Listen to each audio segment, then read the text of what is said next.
ఔన్నత్యము గల నీ కృపను వర్ణించుట నా తరమా. ఔన్నత్యము గల నీ కృపను వర్ణించుట నా తరమా.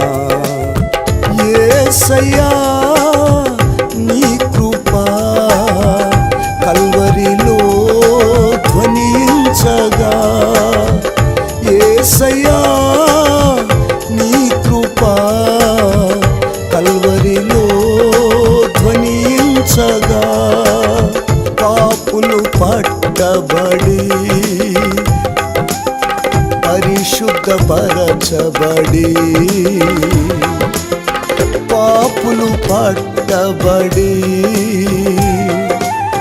పరిశుద్ధపరచబడి, పరమునకై సాగిపోచుండగా, ఆనందమే ఆశ్చర్యమే నాయడ నీకున్న సంకల్పమే. ఆనందమే ఆశ్చర్యమే నాయడ నీకున్న సంకల్పమే. ఔన్నత్యము గల నీ కృపను వర్ణించుట నా తరమా.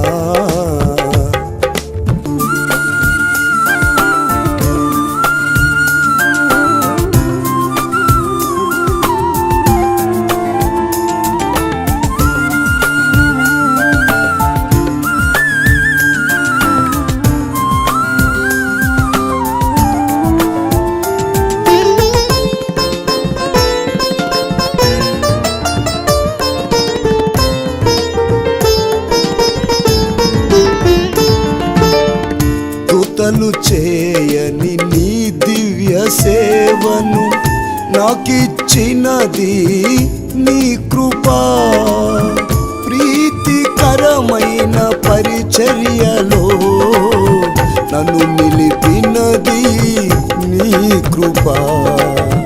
దూతలు చేయని నీ దివ్య సేవను నాకిచ్చినది నీ కృపా. ప్రీతికరమైన పరిచర్యలో నన్ను నిలిపినది నీ కృపా. కొలతలేని అభిషేకముతో అనునిత్యము నన్ను నడిపించుచుండగా, కొలతలేని అభిషేకముతో అనునిత్యము నన్ను నడిపించుచుండగా, ఆనందమే ఆశ్చర్యమే నాయడ నీకున్న సంకల్పమే. ఆనందమే ఆశ్చర్యమే నాయడ నీకున్న సంకల్పమే. ఔన్నత్యము గల నీ కృపను వర్ణించుట నా తరమా. Praise the lord. హల్లెలూయా. దేవుని పరిశుద్ధ నామమునకు మహిమ కలుగునుగాక. క్రీస్తు యేసునందు కృపాధ్వని అపోస్తలిక పరిచర్య పక్షముగా మీకందరికీ ప్రభు పేరట శుభాభివందనాలండి. దేవుని స్తోత్రాలు. అలాగే చిన్న ప్రార్థన చేసుకుని దేవుని వాక్యాన్ని విందాం. మహాగణుడువు మహోన్నతుడు అయిన యేసయ్య, పరిశుద్ధ స్థలముల్లో నివసించువాడా, మీ ఘనమైన ప్రశస్త నామానికి స్తుతులు చెల్లిస్తూ ఉన్నాము స్వామి. ఈ రీతిగా తండ్రి మరొక్కసారి మీ నామం పేరట ప్రభు నీ ప్రజలను నీ వాక్కు ద్వారా సంధించబడడానికి, నీ వాక్కు ద్వారా కలుసుకోవడానికి మీరు ఇచ్చిన కృప కొరకే మిమ్మల్ని స్తుతిస్తూ ఉన్నాం. జరుగుతున్న ఈ కార్యం అంతటిలో ఆది అంతం ఆత్మదేవుడ మీరు నేను నడిపించమని యేసు నాదుని పేరట వేడుకుంటున్నాం తండ్రి. ఆమేన్. దేవుని స్తోత్రం. ప్రియులరా, సిలువ శక్తిని గురించి మనం నేర్చుకుంటూ ఉన్నాం. మరలా ఇప్పుడు కూడా ఆ సిలువ, ఎందుకంటే సిలువ లేనిదే విలువ లేదు. ఎన్ని కలిగి ఉన్నప్పటికీ, ఎంత ఆధ్యాత్మిక అనుభవం కలిగి ఉన్నప్పటికీ, ఎన్ని దర్శనాలు కలిగి ఉన్నప్పటికీ, దైవజనుడైన పౌలు అంటాడు ఈ సిలువను గూర్చి, ఇదిగో నాకు నా అపారమైన దర్శనములు కలిగితివి, కానీ నేను యేసుక్రీస్తు సిలువనందే అతిశయిస్తున్నాను అంటాడు. అంటే ఏంటి ఈ సిలువ యందు ఆయన అతిశయించడానికి గల కారణం ఏంటంటే, మరలా ఆయనే రాస్తూ కొరింథీయులకు రాసిన పత్రికలో ఆయనే రాస్తూ 1:18 సిలువ శక్తి, సిలువను గూర్చు వార్త నశించుచున్న వారికి వెర్రితనం, కానీ అది రక్షింపబడుచున్న మనకు దేవుని శక్తి అని మనం నేర్చుకుంటూ ఉన్నాం. మరొకసారి ఈ మాటను బట్టే మరికొన్ని విషయాలు మీ ముందుంచుతున్నాను, మీరందరూ దీవించబడాలని. దేవుని స్తోత్రం, హల్లెలూయా. సిలువను గూర్చి వార్త నశించుచున్న వారికి వెర్రితనం, రక్షింపబడు మనకది దేవుని శక్తి అయి ఉన్నది. దేవుని శక్తి అంటే సాక్షాత్ ఇప్పుడు దేవుని శక్తి సిలువలో ఉంది. హల్లెలూయా. ఈ సిలువలో యేసుక్రీస్తు మరణించటము ద్వారా, ఈ సిలువ మీదకి యేసుక్రీస్తు చేరటము ద్వారా మనం గత దినాల్లో మనం బలహీనులము, భక్తిహీనులమైనప్పటికీ ఈ సిలువ శక్తి మనల్ని బలపరిచిందని, మనం పాపులమైనప్పటికీ ఈ సిలువ శక్తి ద్వారా ఆ పాపములో నుండి విమోచించబడి పరిశుద్ధపరచబడ్డామని గత దినాల్లో మనం నేర్చుకున్నాం. మరొక విషయం ఏంటంటే, అసలుకి ఈ సిలువ ఏం చేసింది అని మనం చూస్తే, ప్రియులరా, అసలుకి ఈ సిలువ మీదకి ఆ సాక్షాత్తు భగవంతుడు, ఆ ఆత్మస్వరూపుడైన ఆ దేవుడు, పరిశుద్ధుడైన దేవుడు ఈ సిలువ మీదకి ఎందుకు వచ్చాడంటే, ఈ సిలువ సాధారణంగా బైబిల్ ఈ సిలువ రెండు కర్రలు కలయిక, అంటే రెండు కర్రలు, ఒకటి నిలువు కర్ర, ఒకటి అడ్డకర్ర. ఈ రెండు కర్రల కలయికే ఈ సిలువ. ఈ రెండు కర్రలు ఏంటంటే మనం చూస్తాము బైబిల్లో చాలా సందర్భాల్లో ఈ కర్రల గురించి రాయబడి ఉన్నాయి.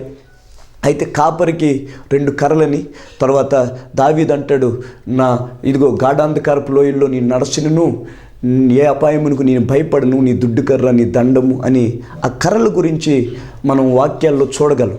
అయితే ఈ కర్రలు ఏంటంటే, ఈ కర్రలు ఒకటి మోసే కర్ర, ధర్మశాస్త్ర సంబంధమైన కర్ర. రెండు అహరోను కర్ర.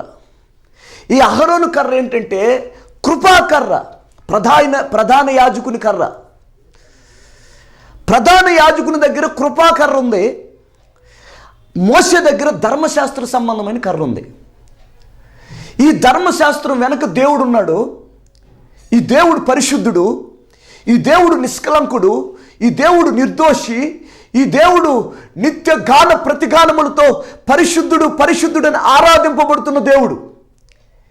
ఇప్పుడు ఈ కృపాకర్ర యువతలు ఉన్న మనిషి ఎవరంటే పాపి. ఈయన పాపిష్టుడు, దుర్మార్గుడు, ఈ బలహీనుడు, శక్తిహీనుడు, ఈ అన్ని విషయాల్లో ఈ మనిషి పాపిష్టుడుగా ఉన్నాడు. మరి ఇప్పుడు ఈ పాపిష్టుడైన ఈ మనిషి ఈ పరిశుద్ధుడైన దేవుణ్ణి కలుసుకోవడం చాలా కష్టం. ఎందుకంటే ఆయన పరిశుద్ధుడు, ఈయన పాపి. ఇప్పుడు ఆయన ధర్మశాస్త్రమైన ఉగ్రతతో మనుషులను కలుసుకుంటే, ధర్మశాస్త్ర సంబంధమైన ఆ అనుభవాల్లో మనిషిని కలుసుకుంటే, మనిషి పాపిష్టి అయిన మనిషి బ్రతకలేడు.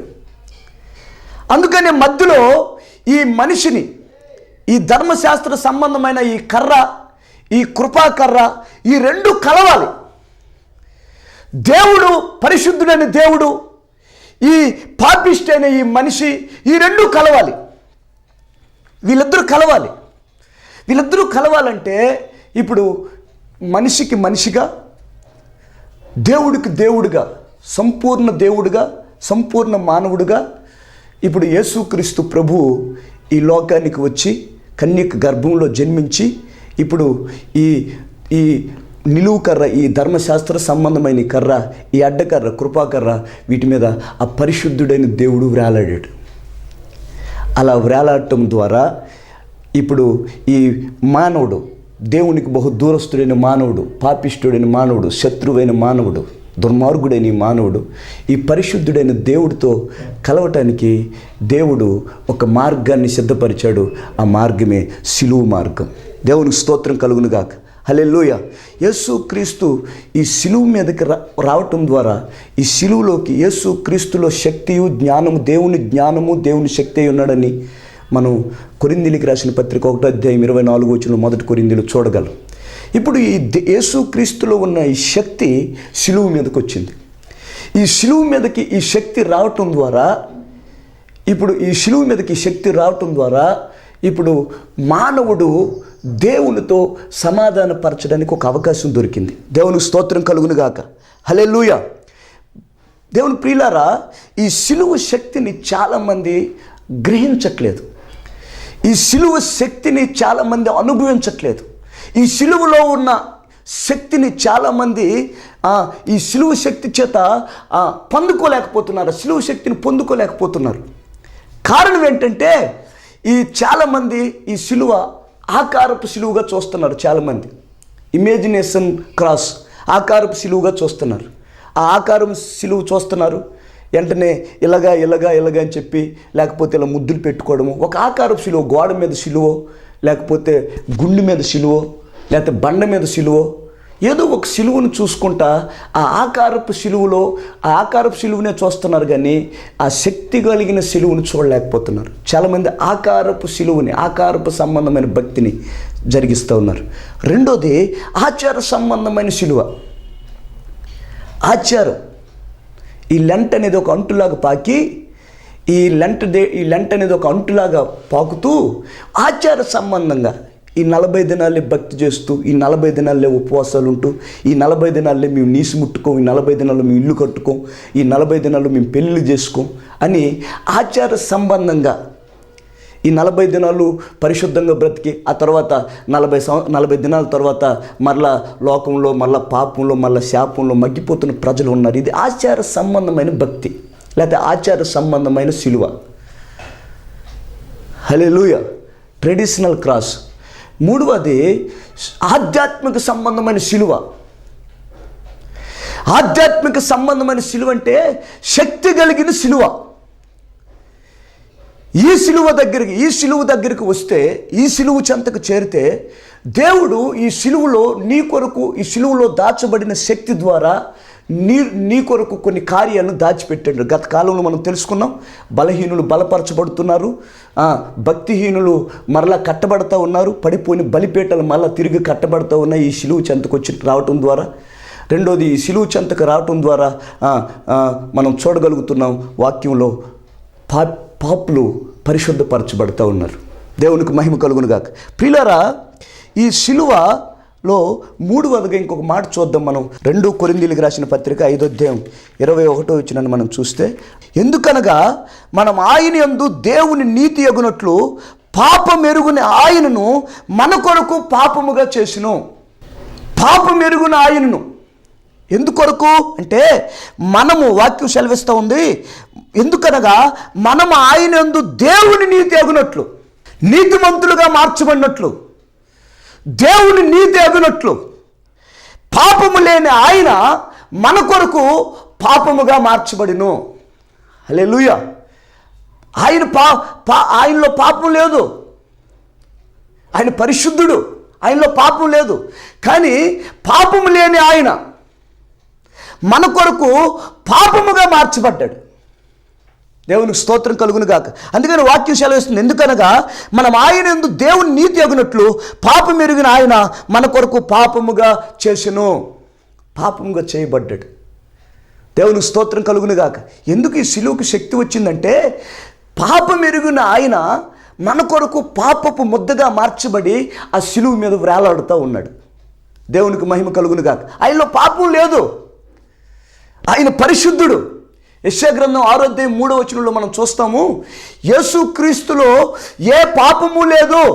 ఆయన సముఖమందు నిలిచిన దేవదూతలు, ఆయన సముఖమందు నిలిచిన కెరూబులు, శరాపులు యేసుక్రీస్తును గూర్చి ఆయన్ని సమీపించలేని ఆ తేజస్సులో, ఆ అమరత్వం కలిగిన ఆ దేవుణ్ణి చూసి 2 చేతులతో ముఖమును కప్పుకొని, 2 చేతులతో పాదములను కప్పుకొని, 2 చేతులతో యెహోవా, 2 రెక్కలతో యెహోవా పరిశుద్ధుడు, పరిశుద్ధుడు, పరిశుద్ధుడని నిత్య గాఢ ప్రతిగాఢములతో ఆరాధింపబడుతున్న దేవుడు ఆయన సముఖమందు నిలిచిన దూతలే ఆయన ముఖమును చూడలేకపోతున్నాయి. ఆయన సముఖమందు నిలిచిన కెరూబులు, శరాపులే ఆయన్ని చూడలేకపోతున్నాయి. అంత ప్రకాశమానమైన, అంత జ్యోతిర్మయుడైన ఆ దేవాది దేవుడు, ఆ పరిశుద్ధుడైన ప్రభు మన నిమిత్తం, మన పాపాల నిమిత్తం, మన దోషాల నిమిత్తం, మన అతిక్రమాల నిమిత్తం, మన అపరాధాల నిమిత్తం, మన వ్యసనముల నిమిత్తం, మన రోగముల నిమిత్తం ఆయన పాపము లేనివాడై ఉండి కూడా మనందరి కొరకు పాపముగా మార్చబడ్డాడు, పాపముగా చేయబడ్డాడు, పాపపు ముద్దగా మారిపోయాడు. దేవుని పరిశుద్ధ నామానికి మహిమ కలుగునుగాక. హల్లెలూయా, హల్లెలూయా. ఆయనలో ఏ పాపము లేదు. పేతురు అంటాడు, పేతురు గ్రంథం 1 పేతురు 2:22 రాయబడి ఉంటుంది, ఆయన పాపము చేయలేదు, ఆయన పాపము చేయలేదు, ఆయన పాపం చేయజాలడు. హబక్కూకు గ్రంథంలో రాయబడి ఉంటుంది, హబక్కూకు గ్రంథంలో రాయబడి ఉంటుంది, ఆయన నిష్కలంకమైన కన్నులు గలవాడు, నిష్కలంకమైన కన్నులు గలవాడు. దేవునికి స్తోత్రం కలుగును గాక. 1 యోహాను రాసిన పత్రిక 3:5 రాయబడి ఉంటుంది, ఆయనలో ఏ పాపము లేదు. ఆయన పాపము చేయలేడు, ఆయనలో ఏ పాపము లేదు. ఆయన కన్నులు నిష్కలంకమైన కన్నులు. ఆయన దేవుని సముఖమందు నిత్యము దూతల చేత పరిశుద్ధుడు, పరిశుద్ధుడు, పరిశుద్ధుడని ఆరాధింపబడుతున్న ఆ దేవాది దేవుడు మన నిమిత్తం, మన పాపముల నిమిత్తం ఆయన పాపము లేనివాడై ఉండి మన కొరకు పాపముగా మార్చబడ్డాడు, పాపపు ముద్దగా మారిపోయాడు. దేవునికి స్తోత్రం కలుగునుగాక. హల్లెలూయా, హల్లెలూయా. ఆ పాపపు ముద్దగా మార్చబడిన ఆయన శిలువ మీద వేలాడుతూ ఉన్నాడు. దేవునికి స్తోత్రం. మనం గమనిస్తే ప్రియులారా, అందుకే యేసు ప్రభు కూడా అంటాడు ఒక మాట. యేసు ప్రభు కూడా అంటాడు, ఏమని అంటాడంటే, నాలో పాపం ఉన్నదని మీలో ఎవడైనాను రుజువుపరచగలడా?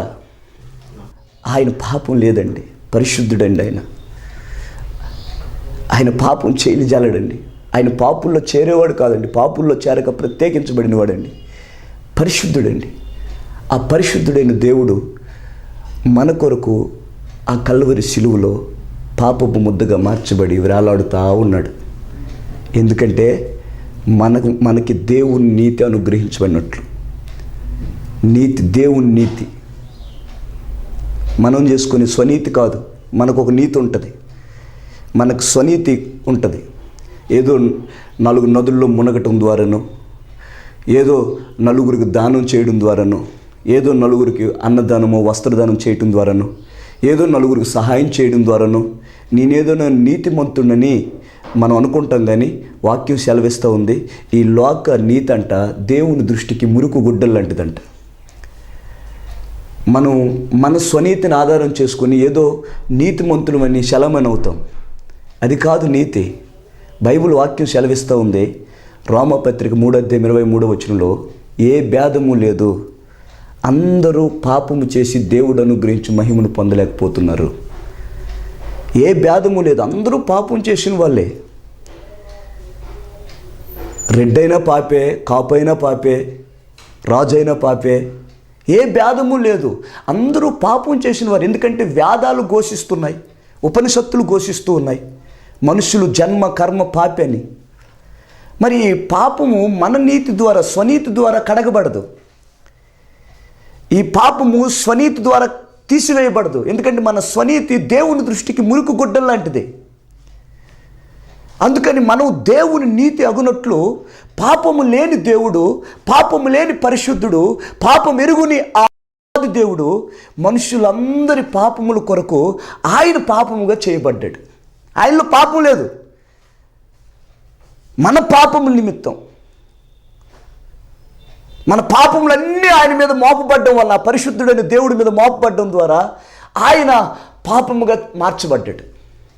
ఇప్పుడు ఆ పాపపు ముద్ద కల్వరి శిలువలో వేలాడుతూ ఉంది. నీ కొరకే, మీ కొరకే, నీ పాపముల నిమిత్తమే, నీ రోగముల నిమిత్తమే నువ్వు ఆ శిలువు చెంతకొచ్చి, ఏ శిలువు మీద మన నిమిత్తమై మన పాపములు ఆయన మీద మోపబడి పరిశుద్ధుడైన దేవుడు పాపముగా మార్చబడి ఏ శిలువు మీద వేలాడుతూ ఉన్నాడో ఆ శిలువు చెంతకు చేరి నీ పాపములను ఒప్పుకుంటే దేవుని శక్తి, ఆ శిలువు శక్తిని నువ్వు అనుభవిస్తావు. దేవునికి స్తోత్రం కలుగునుగాక. అందుకని దేవుని నీతి మన నీతి అగునట్లుగా పాపము లేని ఆయన మన నిమిత్తమై ఆ శిలువులో పాపముగా మార్చబడి వేలాడుతూ ఉన్నాడు. అందుకే ఆ శిలువుకు అంత విలువ వచ్చింది. అందుకే దేవుని జ్ఞానము శక్తి ఉన్న దేవుడు ఆ యేసుక్రీస్తు ప్రభువు ఇప్పుడు శిలువు మీద వేలాడడం ద్వారా ఆ శిలువు శక్తివంతంగా మారిపోయింది. మనం చూస్తాం సాధారణంగా ఆదికాండం 1వ అధ్యాయంలో చూస్తాం. ఆది యందు భూమి ఆకాశములు దేవుడు సృజించాడంట. సృజించబడిన భూమి ఆకాశం నిరాకారంగా శూన్యంగా ఉందంట. చీకటి అగాధ సముద్ర జలములను కమ్ముకుని ఉందంట. అంటే ఆ పరలోకములో నుండి, ఆ పరిశుద్ధ సముఖంలో నుండి త్రోసివేయబడిన వాడు ఎప్పుడైతే భూమి మీదకి వచ్చాడో భూమి ఆకారాన్ని కోల్పోయింది. భూమి నిరాకారంగా మార్చబడింది. చీకటి భూమిని కప్పేసింది. ఆ దరిద్రుడు ఎప్పుడైతే ఈ భూమి మీదకి వచ్చాడు, ఇప్పుడు ఆ దరిద్రతను తొలగించడానికి, ఆ శాపాన్ని కొట్టివేయడానికి, ఆ పాపాన్ని నిర్మూలపరచడానికి దేవాది దేవుడు శిలువు మీదకి వచ్చాడు. ఆయన ఏ శిలువు మీదకి వచ్చాడు ఆ శిలువు శక్తివంతంగా మారిపోయింది. అంతకుముందు ఆ శిలువ శపితమైంది. ఆయన అడుగు పెట్టడం ద్వారా ఆ శిలువ శక్తివంతంగా మారిపోయింది. హల్లెలూయా. మనం ఇంకా చూడగలం, ఆయన ఏ దేశంలో అడుగు పెడతాడో ఆ దేశం శక్తివంతంగా మారిపోయింది. ఆయన ఏ ప్రాంతంలో అడుగు పెట్టాడో ఆ ప్రాంతం శక్తివంతంగా మారిపోయింది. ప్రియులారా, మనం గమనిస్తే అమెరికాను కొలంబస్ అనే ఒక వ్యక్తి కనిపెట్టాడు. కొలంబస్ అనే వ్యక్తి అమెరికాను కనిపెట్టక ముందు అమెరికా పరిస్థితి చాలా దౌర్భాగ్యంగా, చాలా దీనస్థితిలో ఉండేది. కానీ కొలంబస్ అనే వ్యక్తి, అమెరికా దేవుడు కాదు ఆయన, అమెరికా వాళ్ళు క్రైస్తవులు కాదు. యేసుక్రీస్తు ప్రపంచపు నడి మధ్యలో ఇశ్రాయేలు దేశంలో పుట్టాడు. ప్రపంచపు నడి మధ్యలో పుట్టాడు. అమెరికాలో పుట్ల. కానీ అమెరికాని కొలంబస్ అనే వ్యక్తి కనిపెట్టిన తర్వాత, ఆ వ్యక్తి ద్వారా దేవుని సువార్త ఆ ప్రాంతంలో ప్రకటించబడిన తర్వాత, దేవుని సువార్తకు, శిలువ సువార్తకు ఆకర్షితులైన ప్రజలు ఆ శిలువ చెంతకు రావటం ద్వారా ఆ చిన్న దేశమే అయినప్పటికీ, వనరులు తక్కువగా ఉన్నప్పటికీ ఆ దేశము ప్రపంచంలో శక్తివంతమైన దేశంగా మార్చబడింది. దేవునికి మహిమ కలుగునుగాక. యేసుక్రీస్తు అడుగుపెట్టిన ప్రతి దేశము, యేసుక్రీస్తు అడుగుపెట్టిన ప్రతి ప్రాంతము, ఆ ప్రాంతాలు, ఆ ప్రజలు, ఆ గృహాలు శక్తివంతంగా మారిపోతాయి. మన భారతదేశంలో కొన్ని శతాబ్దాల క్రితం తోమా అనే వ్యక్తి భూమి మీద మన భారతదేశం వచ్చినప్పుడు, యేసుక్రీస్తు శిష్యుల్లో 12 మంది శిష్యుల్లో ఒకడైన తోమా ఈ భారతదేశం వచ్చినప్పుడు ఈ దేశము చాలా దౌర్భాగ్యమైన పరిస్థితుల మధ్యలో బ్రతుకుతూ ఉండేది. ఆచారాల మధ్యలో, మూఢనమ్మకాల మధ్యలో, నిరాశ నిస్పృహాల మధ్యలో, వెలుగు లేని పరిస్థితుల మధ్యలో, చీకటి ఖండంగా, చీకటి దేశముగా మన దేశంలోకి తోమా వచ్చారు. తోమా ద్వారా మొట్టమొదట ఆ కేరళలో దేవుని సువార్త ప్రకటించబడింది. వాళ్ళు శక్తివంతంగా ఎడ్యుకేషన్ పర్సన్గా ఆ ఆచార సంబంధమైన అలవాట్ల నుండి విడిపించబడి అనేక మంది ఆశీర్వాదకరంగా మారిపోయారు. దేవుని స్తోత్రం. విలియం కేరీ అని ఆయన ఒక మిషనరీగా ఈ దేశంలోకి వచ్చాడు. ఆయన వచ్చినప్పుడు కలకత్తాలో చిన్నపిల్లల్ని హుబ్లీ నదికి బలిచ్చేవాళ్ళు. చిన్నపిల్లల్ని. భర్త చనిపోతే భార్యను కూడా ఆ స్థితిలో ఆ అగ్గిలో పెట్టి కాల్చేసేవాళ్ళు, సతీసాగమనం అనే పేరుతో. ఇలా ఆచార సంబంధమైన అలవాట్ల మధ్యలో, ఆత్మ సంబంధమైన అనుభవాలు లేక, ఆచార సంబంధమైన పరిస్థితుల మధ్యలో భారతదేశం సితికిపోయి చీకటి ఖండంగా మార్చబడి, వైద్యం లేక, ఆరోగ్యం లేక, జ్ఞానం లేక, చదువు లేక పరిస్థితుల మధ్యలో ఉన్న మన దేశంలోకి మిషనరీలు వచ్చి సేవ చేశారండి. దేవుని సువార్తను మోసారండి. అందుకే ఈరోజు మన దేశం అగ్రగామి దేశంగా, ఈరోజు మన దేశం ఆశీర్వాదకరమైన దేశంగా వర్ధిల్లుతూ ఉంది. యేసుక్రీస్తు ఏ ప్రాంతంలో, ఏ పట్టణంలో, ఏ ప్రజల మధ్యలో ఆయన వస్తాడో, ఆయన అడుగు పెడతాడో ఆ దేశం, ఆ పట్టణం, ఆ ప్రాంతం, ఆ ప్రజలు ఆశీర్వాదకరంగా మారిపోతారు. శపితమైన శిలువే శక్తివంతంగా మారిపోయింది. దేవునికి మహిమ కలుగునుగాక. హల్లెలూయా. అందుకనే ఏ భేదము లేదు, అందరూ పాపం చేసిన వాళ్ళే. పాపానికి మందు లేదు. పాపానికి మెడిసిన్ లేదు. పాపం వల్ల వచ్చే జీతం మరణం, పాపం వల్ల వచ్చే జీతం రోగం, పాపం వల్ల వచ్చే జీతం సమాధానం లేకపోవటం, పాపం వల్ల వచ్చే జీతం నెమ్మది లేకపోవటం, ఆరోగ్యం లేకపోవటం. ఈ రోజుల్లో చూడండి, విపరీతమైన ప్రబలమైన రోగాలు, కని విని తెలియని రోగాలు. ఒక 20 సంవత్సరాల కిందట కిడ్నీ పోవడం అంటే ఎవరికో తెలియదు. ఒక 30 సంవత్సరాల కిందట షుగర్ వ్యాధి అంటే ఎవరికో తెలియదు. కానీ ఇప్పుడు ఈ 30 సంవత్సరాల తర్వాత ఇప్పుడు షుగర్ లేని ఇల్లే లేదు. షుగర్ ఫ్యాక్టరీలు ఎక్కువైపోయాయి. ఈ 30 సంవత్సరాల తర్వాత మనం గమనిస్తే దేవుని ప్రియులారా, ఈ 30 సంవత్సరాల తర్వాత ఇదిగో మనం ఎక్కడ పడితే అక్కడ కిడ్నీలు పాడైపోవడం, ఎక్కడ పడితే అక్కడ విపరీతమైన రోగాలు, విష జ్వరాలు, ప్రపంచాన్ని కుదిపేస్తున్న అపాయకరమైన రోగాలు. ఈ మధ్య చైనా దేశంలో కరోనా అనే వైరస్ వచ్చింది. ఆ వైరస్ రావటం ద్వారా ఆ దేశం అంతా అతలాకుతలమైపోయింది. వాళ్ళ ఆర్థిక స్థితి ఒక్కసారిగా దేశమంతా దెబ్బ కొట్టింది. కొన్ని లక్షల కోట్ల రూపాయలు నష్టపరచబడ్డాయి. అందుకనే ఈ భయంకరమైన అపాయకర ఈ కడవరి దినాల్లో ఈ సిలువ శక్తికి వచ్చిన ప్రజలు ఆశీర్వదించబడిపోతూ ఉన్నారు. ఒకప్పుడు పాపిగా, ఒకప్పుడు దొంగగా, ఒకప్పుడు వ్యభిచారిగా, ఒకప్పుడు దిక్కు స్థితి లేని నాకు లోకంలో తిరుగుతూ ఉన్నాను. కుటుంబం విడిచిపెట్టేసింది. చిన్న వయసులో చేయరాని పనులు, చిన్న వయసులో చేయరాని వ్యసనాలు జరిగిస్తున్న నా జీవితంలోకి యేసుక్రీస్తు ప్రభు వచ్చారు. ఎప్పుడైతే ఆయన నా జీవితంలోకి నేను ఆహ్వానించానో, నేను ఎప్పుడైతే సిలువ చెంతకు చేరానో, నా బ్రతుకు బలహీనమైన బ్రతుకు, పాపిష్టుడుగా ఉన్న నా జీవితం శక్తివంతమైన బ్రతుకుగా మారిపోయింది. ఈరోజు అదే యేసుక్రీస్తు నిన్ను దర్శిస్తున్నాడు. అదే యేసుక్రీస్తు నీతో మాట్లాడుతున్నాడు. నువ్వు సిలువ చెంతకు రాగలవా? సిలువును సమీపించగలవా? సిలువును సమీపిస్తే, సిలువ చెంతకు రాగలిగితే నీ పాపాలు, శాపాలు, దోషాలు, అతిక్రమాలు, అపరాధాలు, వ్యసనాలు, రోగాలు సమస్తము కొట్టివేయబడతాయి. సిలువలో దేవుడు శక్తి ఉంది.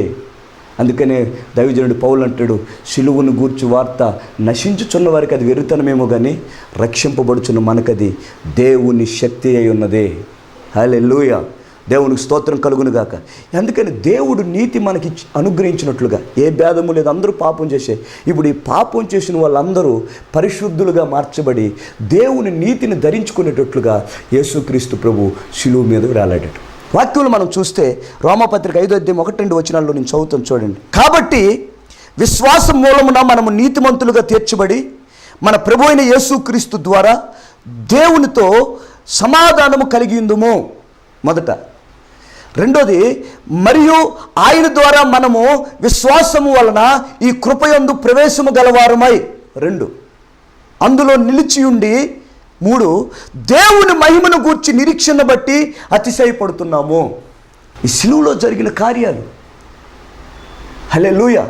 బహు దూరస్థుడైన, శత్రువైన, బలహీనుడైన, పాపిష్టుడైన మనిషి ఇప్పుడు సిలువ చెంతకు రావటం ద్వారా సిలువలో పాపం లేని ఆ దేవాది దేవుడు పరిశుద్ధుడైన ప్రభువు ఇప్పుడు పాపపు ముద్దగా మార్చబడి మన నిమిత్తమై చేసిన ఆ యాగాన్ని మనం గుర్తించగలిగితే, గ్రహించగలిగితే, ఆ సిలువలో ఉన్న శక్తిని మనం అనుభవించగలిగితే వాక్యం సెలవిస్తూ ఉంది, మనం నీతిమంతులుగా తీర్చబడతాం అంట. దేవుని నీతిగా మార్చబడతాం.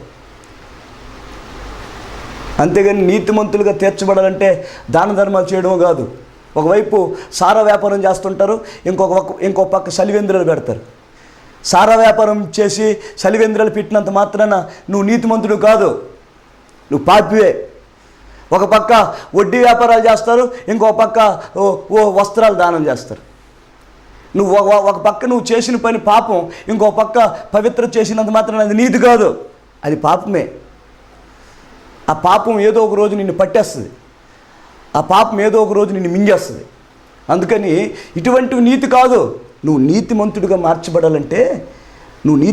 మార్చబడాలంటే ఇదిగో యేసుక్రీస్తు నీ పాపముల నిమిత్తమై ఆయన పాపముగా మార్చబడి నీ కొరకు చిందించిన ఆ కల్వరి సిలువ రక్తము ఆ సిలువ చెంతకు నువ్వు వచ్చి నీ పాపాలన్నీ ఒప్పుకుంటే ఆయన త్యాగాన్ని నువ్వు గుర్తించగలిగితే అప్పుడు నీ వాక్యం సెలవిస్తూ ఉంది, ఆ విశ్వాసం మూలముగా నువ్వు విశ్వసించగలిగితే ఆ విశ్వాసం మూలంగా నువ్వు నీతిమంతుడిగా తీర్చబడతావు.